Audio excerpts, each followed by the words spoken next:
Welcome back to the channel. Picture America in the early 1930s, the skies of prosperity had collapsed into dust. The Great Depression was not just an economic downturn, it was a nationwide unraveling.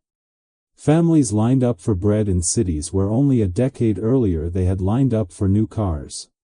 Farmers watched their land auctioned off to strangers while the banks, symbols of security in better years, now felt like executioners with ledgers. People carried their grief in silence, but the bitterness was loud.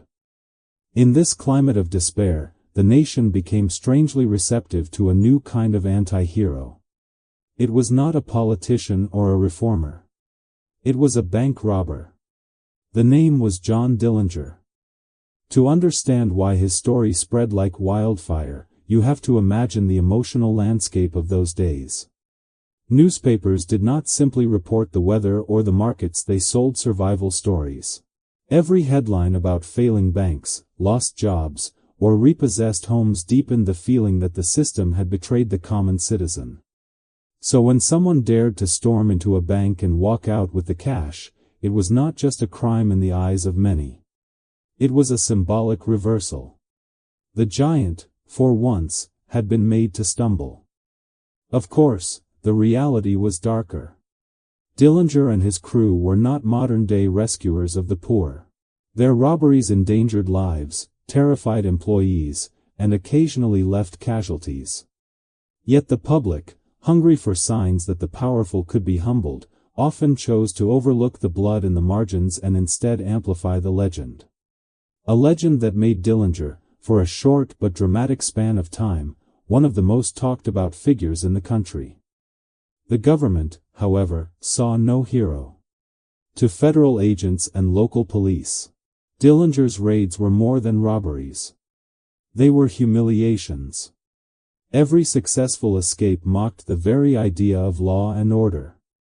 And so, a phrase was born that carried a new kind of weight: Public Enemy Number 1. This was not simply a title in a wanted poster. It was a national declaration that Dillinger had crossed from criminal to symbol, and that his capture or elimination was a matter of public security. Ironically, Dillinger's rise coincided with the transformation of the government itself. Before him, the Bureau of Investigation was a relatively modest office with limited powers. But chasing a man who could rob across 3 states in a single month exposed how inadequate local jurisdictions were. Dillinger's story would not only reshape his own destiny but also push the Bureau to evolve into what we now know as the Federal Bureau of Investigation. So tonight, as we open the case file on John Dillinger, we are not only recounting the heists, escapes, and the famous theater alley where it all ended. We are stepping into the heartbeat of a nation under pressure, asking why this one man's story mattered so much, and why, even now, his legend refuses to fade. If the Great Depression was the storm that made John Dillinger a legend, then his childhood was the soil where the first seeds were planted. Born in 1903 in Indianapolis, Indiana, Dillinger entered a world that looked, on the surface, ordinary. His father ran a small grocery store, the kind of neighborhood shop that lived or died on credit extended to families next door. His mother passed away when John was only 3, leaving him in the care of his older sister until his father remarried. From then on, family life became more complicated. His father believed discipline was the cure for every problem. He ran his household with the same rigid hand he used in his store, expecting obedience and respect without negotiation. But John was cut from a different cloth. He craved movement, noise, and adventure. School bored him, rules annoyed him, and baseball thrilled him. By the time most children were still memorizing multiplication tables, John was already organizing small gangs of local boys, pulling off pranks and petty thefts that hinted at what was to come. What made Dillinger stand out even in those early years was not simply mischief, it was leadership. Other kids followed his cues, whether it was sneaking out of school or staging make-believe games that looked suspiciously like rehearsals for real heists. He had a magnetism the kind of presence that made even reckless ideas seem worth trying. His father noticed and grew alarmed. Fearing the temptations of city life, he uprooted the family and moved them to a farm in Mooresville, Indiana. The hope was simple: the countryside would tame the boy, trading restless energy for honest labor. But the plan backfired. John hated the monotony of farm chores. Every morning's rooster call felt like a prison bell, and every evening's quiet only deepened his itch for something more. He still commuted into the city for mechanical work, and more importantly, for drinking and late-night fights that gave him a reputation as trouble in the making. At this stage, it was not inevitable that Dillinger would become an outlaw. Many restless youths grow into steady men. But small choices, made again and again, built momentum. He idolized Jesse James, the 19th-century outlaw who had once turned railroads and banks into his personal stage. James's story, part history and part legend, whispered a dangerous promise to Dillinger, that defying the system could make you larger than life. By his late teens, John's pattern was clear: work just enough to get by, chase thrills when he could, and shrug off authority when it tried to set limits. At 19, he made his first real misstep. A joyride in a stolen car, done with friends more for excitement than gain, ended with police intervention. His father's connections saved him from lasting consequences that time, but the damage was done. Trust between father and son thinned to threads. Soon after, John made what looked like a responsible choice: he joined the U.S. Navy. Perhaps he thought the uniform would satisfy his father, or perhaps he hoped military life would offer the structure he lacked. But within months, he deserted. The discipline was too much, the rules too tight. He slipped away at a Boston harbor and never returned. That act branded him officially as a deserter, stripping him of any honor the service might have conferred. Looking back, you can see the trajectory forming. Dillinger was not yet a criminal mastermind, but he was already rehearsing the roles: defiant son, restless dreamer, daring rule breaker. In a world soon to be shattered by economic collapse, these traits would become both his ladder to infamy and the rope that eventually tightened around him. By the early 1920s, John Dillinger was 21 years old, married young, and still searching for direction. On the surface, he had what looked like a chance at stability: a teenage bride, a spot on the local baseball team, and steady work at a machine shop. But beneath that thin layer of normal life ran the same restless current.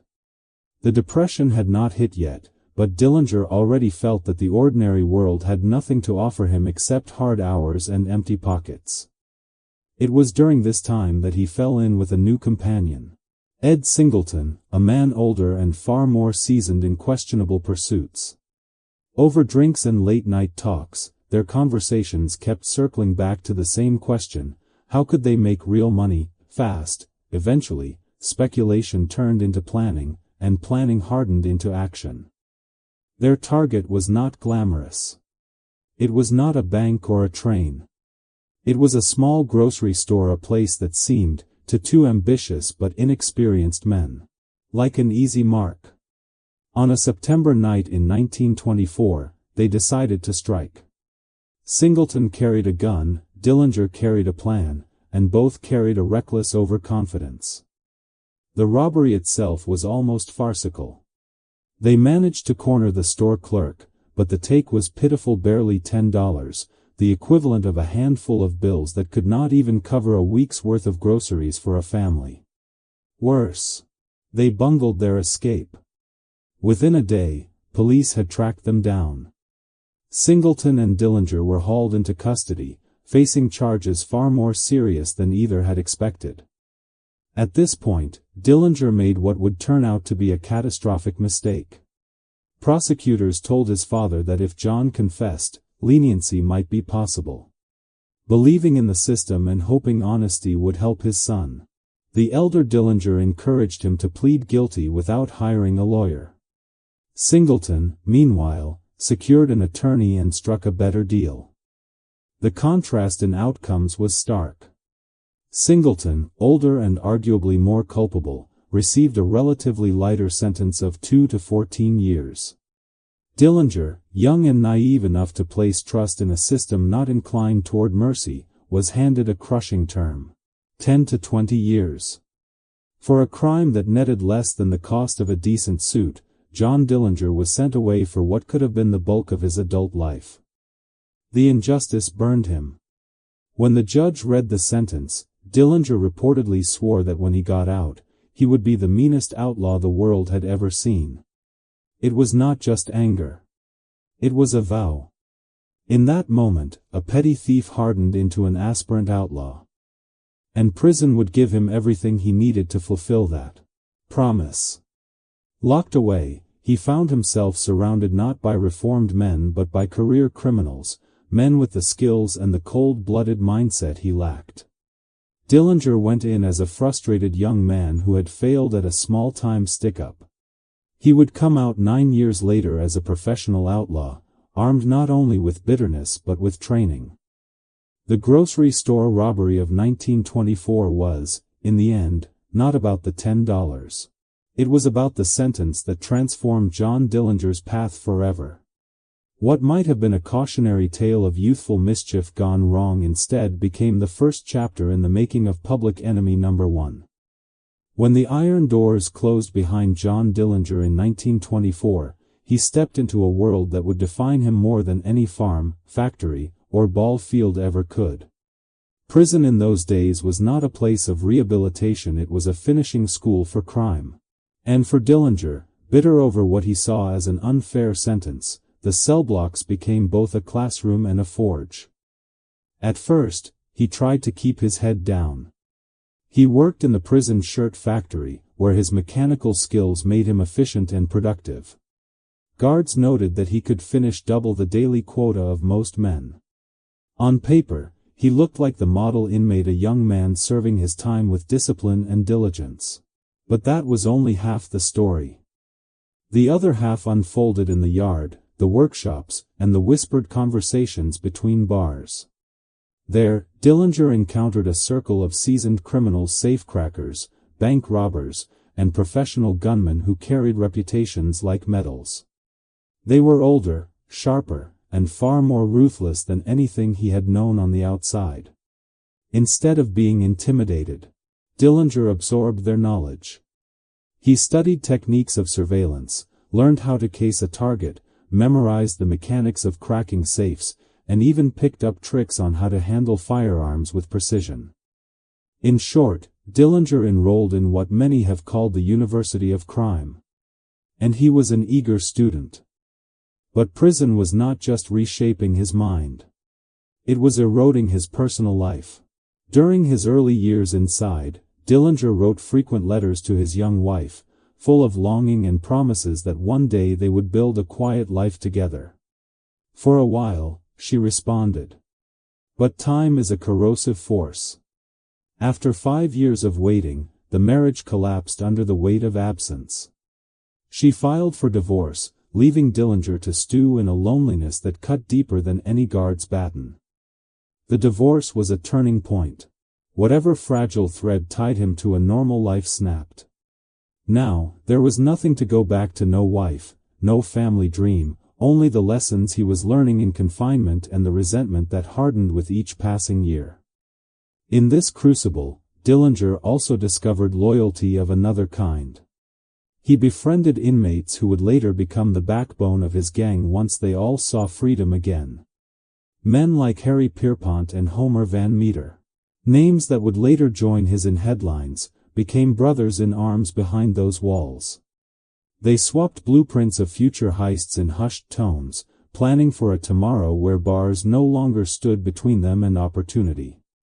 By the time 9 years had passed, Dillinger was no longer the unlucky young man who had botched a grocery store robbery. He had been reforged, disciplined in methods, sharpened in ambition, and stripped of illusions about justice or redemption. Prison had promised to punish him. Instead, it had trained him. And when the gates finally opened, Dillinger stepped out not reformed, but ready to turn his vows into action and to begin the chapter that would make his name echo across America. In May of 1933, after serving nearly 9 years behind bars, John Dillinger finally stepped through the prison gates. He was 30 years old, leaner, harder, and carrying an education in crime that no university could offer. Freedom should have been a chance to rebuild. For Dillinger, it was the beginning of a career that would put him on every front page in America. The world he stepped into was not the same one he had left. The Great Depression had tightened its grip on every household. Banks foreclosed on farms and homes. Unemployment soared, and ordinary people stood in lines for food. In that climate, Dillinger's new profession, robbing banks, was almost destined to capture public imagination. To many who felt betrayed by financial institutions, his crimes looked less like theft and more like revenge. But Dillinger did not simply charge into banks recklessly. He was a student of precision. From his time in prison, he had learned to treat robbery like a craft. His signature move became a swift, athletic vault over the bank counter. It was not just practical, it was showmanship, a gesture that announced control and shocked everyone in the room. His crew, often hand-picked from the men he had bonded with behind bars, moved with rehearsed efficiency. They entered quickly, barked commands with confidence, and always seemed to know exactly how much time they had before law enforcement could respond. The first major job came in June 1933 at the New Carlisle National Bank in Ohio. Dillinger and his team staged the strike with chilling patience. They hid overnight, waiting until employees arrived in the morning. When the doors opened, the robbers surged in, weapons drawn but movement steady. They corralled the staff, forced open the vault, and within minutes escaped with more than $10,000, a fortune during the Depression years. On their way out, they scattered road spikes to stall any police pursuit. It was clean, quick, and dazzlingly effective. The thrill was addictive, and the profit seductive. In the following 2 months, Dillinger's crew hit 3 more banks across Indiana, netting over $100,000. Each robbery displayed the same traits: speed, control, and theatrics. Crowds gasped at his agility, newspapers printed his every move, and suddenly, the name John Dillinger was no longer obscure. He was becoming a figure of fascination. The media fueled the fire, portraying him as part villain, part folk hero. Stories circulated, some true, many exaggerated, of him sparing ordinary citizens, insisting he only wanted the bank's money. Whether fact or fiction, these tales painted him as a Depression-era Robin Hood, though the reality was far less generous. He was not handing cash to struggling families. He was funding jailbreaks, buying weapons, and living fast. Still, for a desperate public hungry for symbols, Dillinger's robberies provided a strange kind of entertainment. In the space of weeks, he had gone from a forgotten ex-convict to a headline sensation. Law enforcement, embarrassed by his brazen success, scrambled to keep up. And Dillinger, tasting both freedom and notoriety, was only just getting started. For a few months in 1933, it seemed as though John Dillinger could do no wrong. Every robbery added to his reputation, every getaway humiliated the police, and every headline made him more of a legend. But fame has a way of turning into a spotlight, and soon that spotlight revealed his weak points. The first crack appeared in his personal life. Dillinger had been writing letters to his girlfriend in Dayton, Ohio, perhaps as a way of keeping one part of his life normal. But those letters, passed back and forth through the postal system, became breadcrumbs. Investigators intercepted the correspondence, piecing together his movements. It was a simple, almost careless slip, the kind of mistake a seasoned outlaw should not make. In September 1933, police set a trap at his girlfriend's home. When Dillinger arrived for what he thought would be a quiet visit, officers were waiting. He was arrested without the drama that usually followed his robberies, and for a brief moment, the law had its victory. Dillinger was transferred to the Allen County Jail in Lima, Ohio, where he was searched, booked, and held in a cell. On him, investigators found papers suggesting a plan for an escape, but Dillinger refused to explain. Unbeknownst to the authorities, the plan was already in motion. While Dillinger sat behind bars, 10 of his former prison associates, men he had helped arm by smuggling in guns before his arrest, staged a breakout at the Indiana State Prison. These were hardened men, battle-tested criminals, and they felt a debt of loyalty to the man who had once smuggled in the tools of their freedom. Their next mission was clear: they would return the favor. 2 weeks later, a group of them drove to the Allen County Jail dressed as Indiana State Police officers.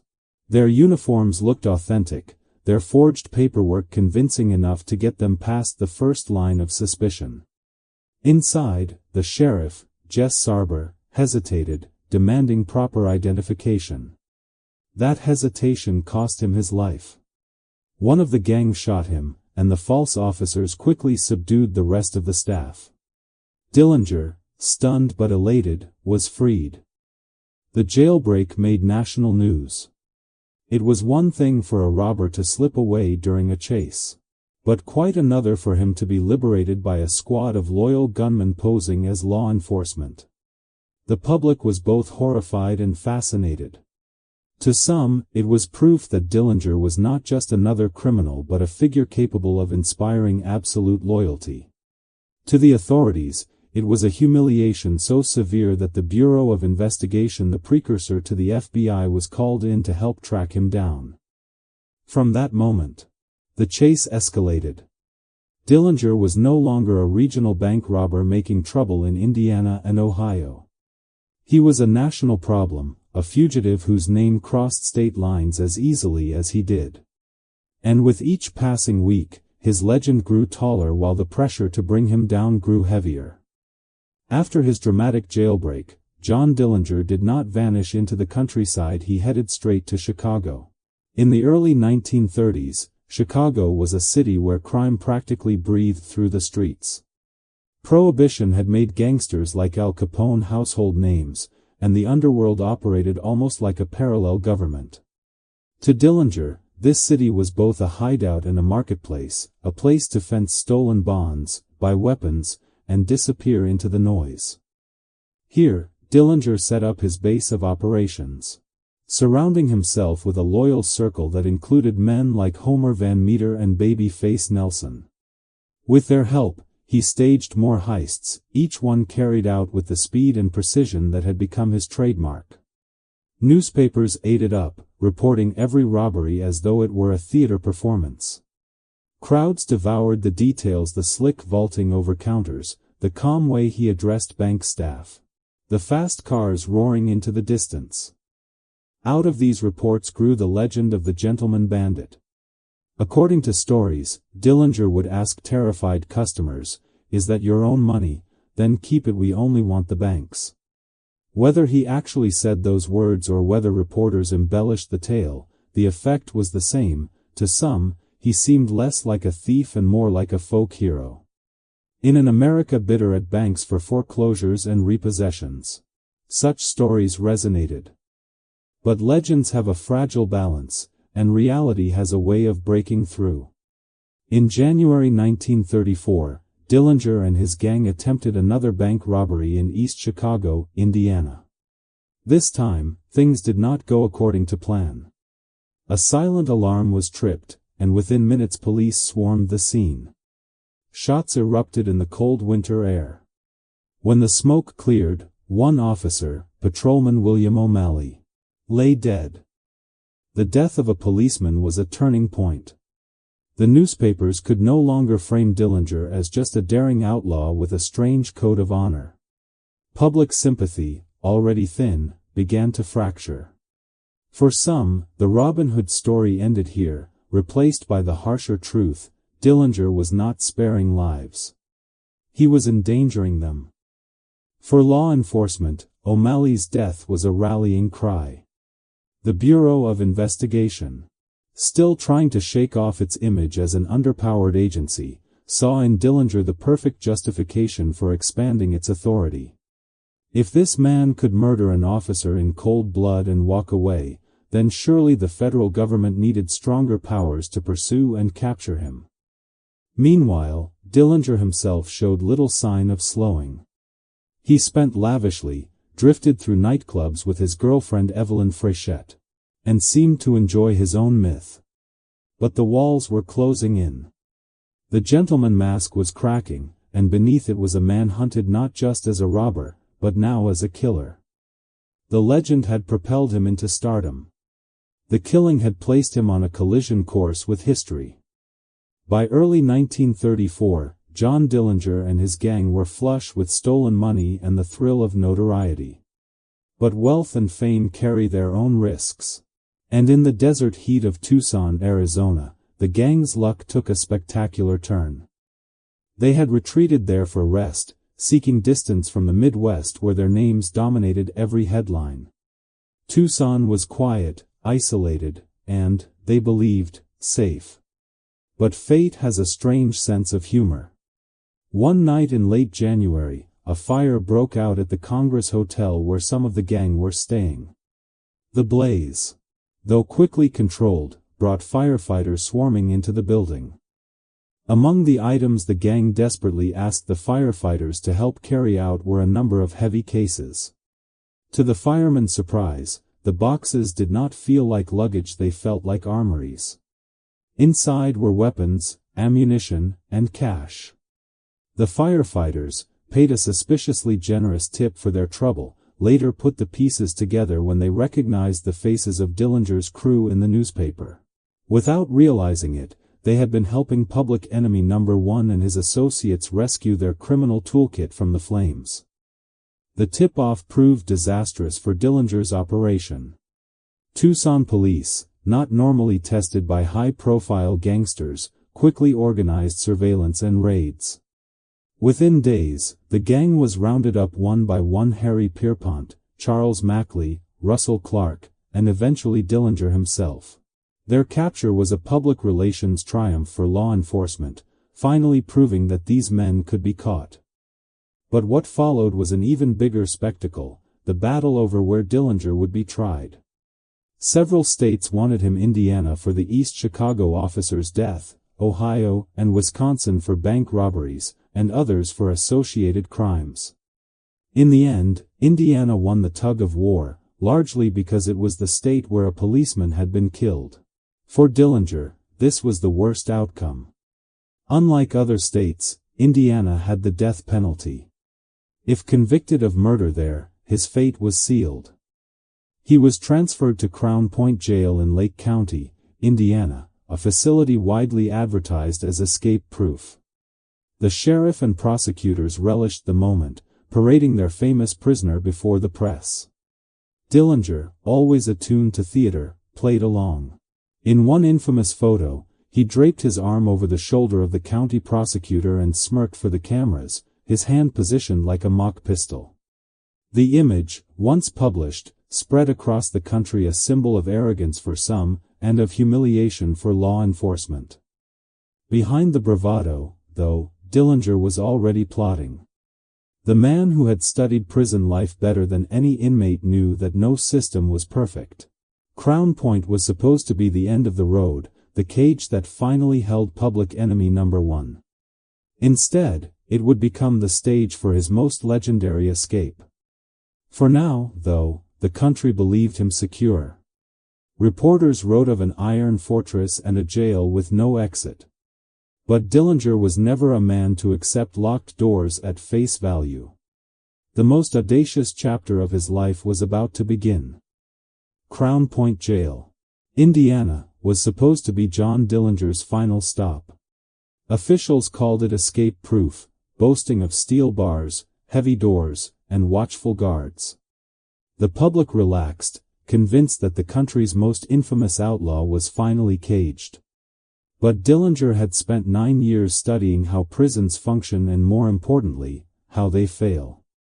The legend goes that he fashioned a pistol out of wood, smoothed it down with boot polish, and carved details sharp enough to fool anyone under pressure. Whether the gun was entirely wood or partly real remains debated to this day, but what matters is the result. In March 1934, Dillinger walked out of Crown Point as if the locks had never existed. On the morning of his escape, he pressed the makeshift weapon against a guard, demanding cooperation. Believing the gun real, the guard complied. And soon others were overpowered. Dillinger herded them into cells, locked the doors, and, with the calmness of a man shopping for groceries, strutted toward freedom. To complete the humiliation, he did not just slip away quietly, he stole the sheriff's Ford the 5th 8 and drove it across state lines. That last detail changed everything. By crossing a state border with a stolen vehicle, Dillinger violated the Dyer Act, which made interstate car theft a federal offense. Until this point, the Bureau of Investigation, not yet called the FBI, had been a supporting player, helping local police with intelligence but lacking real teeth. Now, with Dillinger squarely in their jurisdiction, the Bureau had full authority to pursue him nationwide. The timing could not have been worse for the Bureau's pride. Photos of Dillinger smirking beside the prosecutor, and reports of his escape with a wooden gun, made law enforcement look ridiculous. Newspapers mocked the escape-proof jail, and ordinary citizens marveled at the audacity. For Dillinger, the escape was not just freedom, it was theater. He had humiliated the system on its own stage. But the consequences were profound. Embarrassed officials in Washington realized they needed to evolve. Agents would now be trained more rigorously, allowed to carry firearms, and empowered to make arrests across state borders. In a very real way, Dillinger's wooden gun carved the path for the modern FBI. Meanwhile, Dillinger reveled in his freedom. He returned to Chicago, reunited with surviving allies, and formed a second version of his gang. This new crew included volatile personalities like Babyface Nelson, men more reckless and violent than the original circle. Together, they set out to rob banks with the same speed and precision, but the stakes had changed. Now every robbery brought not only local sheriffs but also federal agents into the chase. The Crown Point escape made Dillinger more than a criminal, it made him a symbol. To the public, he was either a folk hero defying authority or a menace exposing how fragile law enforcement really was. To the Bureau, he was the perfect reason to reinvent itself. And to Dillinger, he was untouchable, at least for now. After his escape from Crown Point, John Dillinger was untouchable in his own mind. He drove stolen cars, robbed banks with confidence, and strutted through Chicago's nightlife with his girlfriend Evelyn Frechette at his side. But freedom built on spectacle is fragile, and by the spring of 1934, the Bureau of Investigation was determined to restore its dignity. The chance came in April, at a rustic lodge in the Northwoods of Wisconsin called Little Bohemia. Dillinger and his gang, including the volatile Babyface Nelson, had retreated there to rest and recover. To them, the lodge seemed remote and secure, hidden among pine trees and lakes. To the Bureau, tipped off by an informant, it was the perfect place to strike. Agents surrounded the lodge one night, planning a decisive raid. But what happened next was chaos. Mistaking 3 departing civilians for members of Dillinger's gang, agents opened fire, wounding innocent men and alerting the real outlaws inside. The stutter of gunfire tore through the night, shattering any chance of surprise. Dillinger and his men did not hesitate. They bolted upstairs, leapt from second-story windows, and vanished into the dense forest beyond the lodge. Babyface Nelson even exchanged furious gunfire with agents before fleeing. By dawn, the Bureau was left with nothing but embarrassment, civilians injured, the gang gone, and the reputation of federal agents once again tarnished. For Dillinger, the escape was another notch on his legend. But it also revealed something dangerous: he was too recognizable. His face had become a national icon, printed daily on front pages, plastered on wanted posters in every post office. Walking into a bank now was as risky as it was lucrative. People whispered his name in restaurants and glanced twice at strangers on the street. Fame had made him a moving target. In desperation, Dillinger turned to an unusual solution: plastic surgery. In a crude backroom procedure, doctors removed moles, shaved down parts of his nose, and even attempted to burn away his fingerprints with acid. The results were mixed. His face looked altered, but not unrecognizably so, and the fingerprint experiment left his hands scarred but still readable. More importantly, the surgery nearly killed him. The heavy doses of anesthesia almost suffocated him. Still, Dillinger tried to embrace his new identity, moving through Chicago with the hope that a slightly different face would buy him time. But the Bureau was adapting too. By June 1934, the U.S. Department of Justice formally declared him public enemy number one. It was not just a headline, it was a label backed by a nationwide campaign. Posters screamed his name, rewards promised thousands of dollars for information, and radio bulletins painted him as the most dangerous man in America. For Dillinger, the crown of infamy was both intoxicating and fatal. It meant he had achieved what Jesse James and other outlaws of the past could only dream of: national recognition. But it also meant the full weight of the federal government was now bent on hunting him down. The myth had reached its peak, and the fall was approaching fast. By midsummer 1934, John Dillinger was running out of places to hide. Plastic surgery had not erased his fame, and the title of public enemy number one ensured that every cop, every reporter, and every ordinary citizen with an eye for reward money was watching for him. Yet Dillinger still clung to a sense of invincibility. He spent freely, attended nightclubs, and even took a new companion, a young woman named Polly Hamilton. But it was not Polly who sealed his fate, it was another woman altogether. Anna Sage, known in Chicago's underworld as the Lady in Red, was a Romanian immigrant who ran a brothel. Facing deportation back to Europe, she made a desperate calculation. If she helped federal agents capture Dillinger, perhaps the government would let her stay in America. The bargain was struck: she would deliver public enemy number one.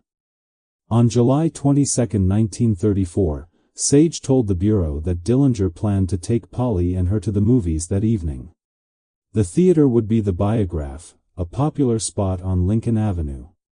To help the agents identify her party in the crowd, she promised to wear an orange dress. Under the neon glow of the theater marquee, it looked red, and the nickname Lady in Red was born. That night, agents from the Bureau, led by Melvin Purvis, took positions around the theater. They waited through the showing of Manhattan Melodrama, a gangster picture ironically starring Clark Gable as a charming outlaw. Inside, Dillinger watched the story unfold, unaware that his own ending was only minutes away. At about 10:30 p.m., the film ended and the audience spilled out into the humid Chicago night. Dillinger, Polly, and Anna Sage walked side by side. Purvis lit a cigar, the agreed signal. Agents closed in. Dillinger sensed it instantly. He quickened his pace, then broke into a run, ducking into an alley beside the theater. But the agents were faster this time, and the alley was no escape route. Shots cracked, echoing against the brick walls. When the smoke cleared, John Dillinger lay mortally wounded. Public enemy number one was dead at the age of 31. Crowds gathered within minutes, the scene illuminated by street lamps and the glow of the Biograph sign. Strangers dipped handkerchiefs in his blood as macabre souvenirs. Newspapers rushed out extra editions before dawn. For law enforcement, it was the long-awaited triumph. For the public, it was the end of a story they had followed like a serialized drama. Dillinger's body was taken back to Indiana, where his grave became a site of constant vandalism and souvenir hunting. Even in death, he remained a figure people could not stop touching, retelling, and mythologizing. The Lady in Red received her reward, though her hopes of avoiding deportation ultimately faded. The Bureau celebrated its victory. And America, for better or worse, closed the chapter on a man who had turned bank robbery into theater and humiliation into headlines. The night John Dillinger died outside the Biograph Theater, America exhaled. For months, headlines had followed his robberies, escapes, and taunts to the law. Now, the story seemed over. But in truth, his death was only the beginning of his legend and a turning point for the nation's law enforcement. In the weeks that followed, Dillinger's surviving allies scattered. Homer Van Meter, Babyface Nelson, and others tried to continue their violent spree, but without Dillinger's leadership, the gang unraveled. Nelson, infamous for his recklessness, would later kill 2 FBI agents in a shootout before dying himself in a hail of gunfire. One by one, the men who had once terrified the Midwest fell, either to prison or to bullets. The era of Dillinger's gang ended as violently as it had begun. For the Bureau of Investigation, however, the story was a triumph. Dillinger's career had exposed just how powerless the agency had once been. Agents without guns, limited authority, mocked by the press after debacles like Crown Point and Little Bohemia.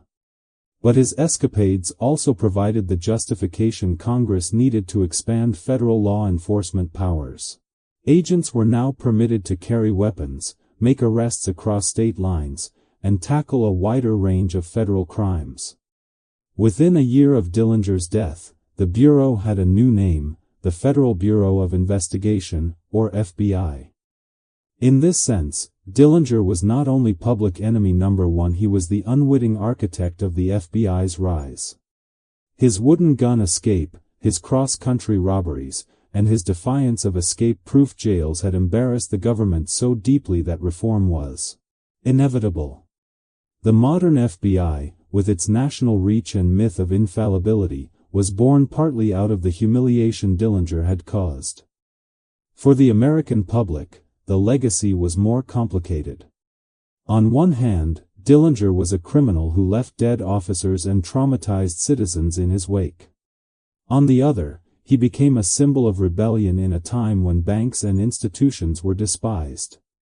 Stories of him sparing farmers or politely addressing bank tellers, true or not, gave him a Robin Hood-like aura. The Depression was an age of disillusionment, and Dillinger embodied both the anger and the fantasy of ordinary people striking back at an unfair system. Hollywood and popular culture embraced him. Books, documentaries, and films from the 1945 Dillinger to Michael Mann's Public Enemies in 2009 retold his story with varying shades of glamour and grit.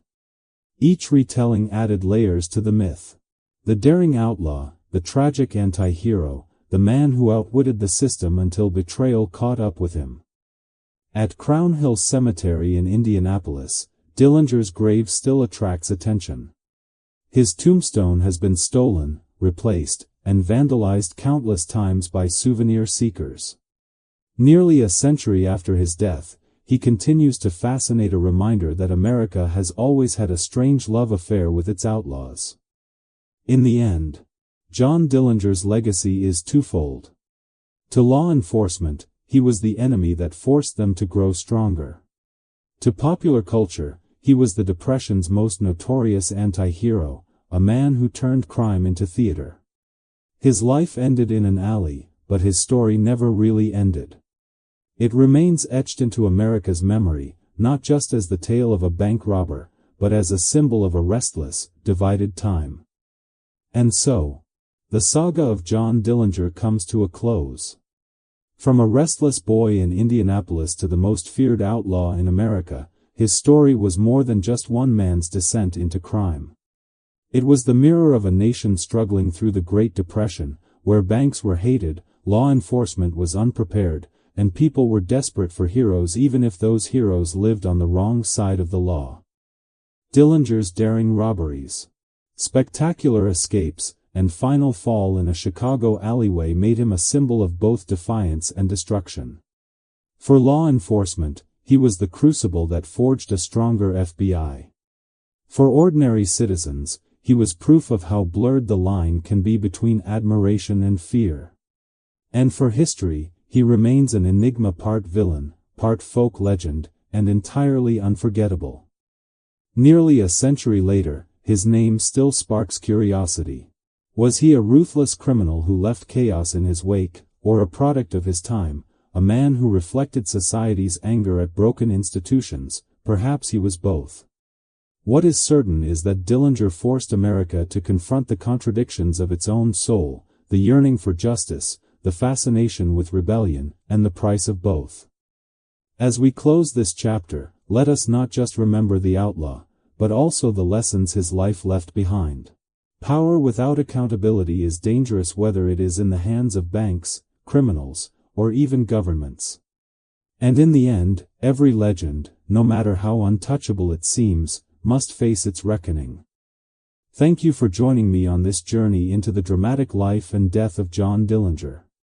If you enjoyed today's story, do not forget to like, share, and subscribe for more tales of history's most fascinating mysteries and outlaws. Until next time, stay curious, stay safe, and I will see you in the next video.